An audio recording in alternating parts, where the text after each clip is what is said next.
नमस्कार, उज्जैन 24 न्यूज में आपका स्वागत है।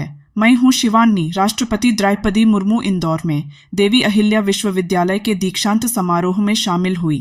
यहां उन्होंने 46 टॉपर्स स्टूडेंट को गोल्ड मेडल प्रदान किए। उन्होंने कहा कि भारत के स्वच्छता सर्वेक्षण में लगातार 7 बार नंबर 1 आने पर इंदौर के लोगों ने असाधारण उदाहरण पेश किया।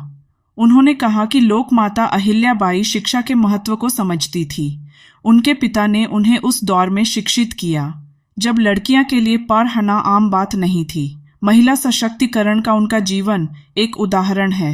देवी अहिल्याबाई का जीवन इस बात का उदाहरण है कि महिलाएं सभी क्षेत्र में सक्रिय होकर क्रांतिकारी परिवर्तन ला सकती हैं। सबसे पहले राष्ट्रपति द्रौपदी मुर्मू ने उज्जैन में कहा कि महाकाल की नगरी उज्जैन में सदियों से संस्कृति और सभ्यता की परंपरा निरंतर अस्तित्व में बनी हुई है। उज्जैन अंतर्राष्ट्रीय व्यापार का केंद्र भी रहा है। राष्ट्रपति ने कहा, मैंने अपनी जनसेवा की यात्रा स्वच्छता के कार्य से ही की थी। नोटिफाइड एरिया काउंसिल की अध्यक्ष रहने के दौरान मैं प्रतिदिन एक वार्ड से दूसरे वार्ड जाती थी, सफाई कार्य का निरीक्षण करती थी। पिछले 10 वर्षों में स्वच्छता अभियान देशव्यापी अभियान बन गया है। इससे देश में अभूतपूर्व परिवर्तन आया है। मुझे ये जानकर प्रसन्नता हुई है कि मध्य प्रदेश के कई शहरों को सफाई मित्र सुरक्षित शहर घोषित किया गया है। राष्ट्रपति ने सफाई मित्र सम्मेलन में अपने संबोधन की शुरुआत और अंत जय महाकाल के जय घोष के साथ किया। आज का दिन इतना पवित्र है। अयोध्या मथुरा माया काशी कांची अवंतिका पुरी द्वारा वतिष्ठेव सुप्तैते मोक्षदायिका 7 पवित्रतम नगरियों में से एक बाबा महाकाल की नगरी में आज का दिन स्वर्ण अक्षरों में लिखा जाएगा। महामहिम हमारे बीच पधारी है, ऐतिहासिक एक नई बड़ी सौगात लेकर के। आज के इसी कार्यक्रम में हमारे बीच यशस्वी हमारे महामहिम श्रीमान मंगूभाई पटेल गवर्नर साहब भी मौजूद है। मैं उनका उज्जैन की ओर से, आपकी ओर से, सरकार की ओर से स्वागत करता हूं, अभिनंदन करता हूं, वंदन करता हूं।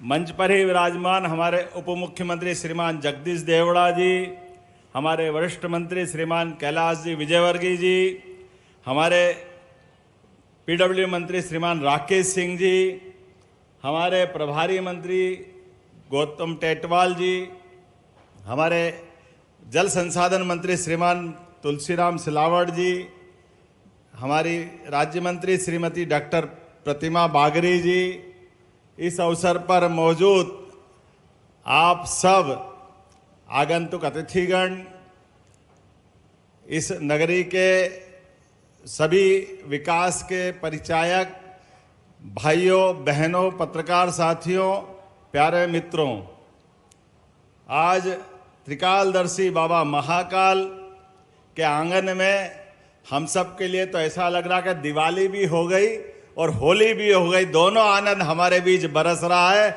इसका एहसास हमको हो रहा है। प्रतिभा बागरी जी, गणमान्य अतिथियों, हमारे सफाई मित्रों, देवियों और स्वजनों, श्री महाकालेश्वर की दैवी ज्योति से प्रकाशित तथा पावन शिप्रा नदी के आशीर्वाद से सिंचित इस धरती को मैं सादर नमन करती हूँ। प्राचीन काल में इस क्षेत्र को अवंतिका कहा जाता था। पवित्र दिव्य ज्योतिर्शिला स्रोतम में प्रार्थना की ज्योति के अवंतिकायां विहितावतारम वंदे महाकाल महासुरेशम, अर्थात अवंतिका में अवतार लेने वाले देवाधिदेव महाकाल की हम वंदन करते हैं। महाकाल की नगरी उज्जैनी में सदियों से स्वीकृति, संस्कृति और सभ्यता की परंपरा निरंतर अस्तित्व में बनी रही है। आज से लगभग 2600 वर्ष पहले भगवान बुद्ध के समय में उज्जैनी अव्यक्ति राज्य की राजधानी हुआ करते थे। गुप्त काल को भारतीय इतिहास का स्वर्ण युग माना जाता है। इस समय उज्जैन भारत का सबसे महापूर्व नगर था। देवियों और स्वजनों, आज मुझे इंदौर उज्जैन सड़क परियोजना का भूमि पूजन करके बहुत प्रसन्नता हो रही है। मैं मुख्यमंत्री महोदय और उनकी पूरी टीम को इस परियोजना के मैं बहुत बहुत शुभकामनाएं देती हूँ। इस सड़क परियोजना से ये ऐतिहासिक तथ्य याद आता है कि लगभग 2000 वर्षों पहले उज्जैन ऐसी परिवहन व्यवस्था के केंद्र में था जिसे आज मल्टीमोडल ट्रांसपोर्ट कहा जाता है। उज्जैन अंतर्राष्ट्रीय व्यापार का अत्यंत महत्वपूर्ण केंद्र है।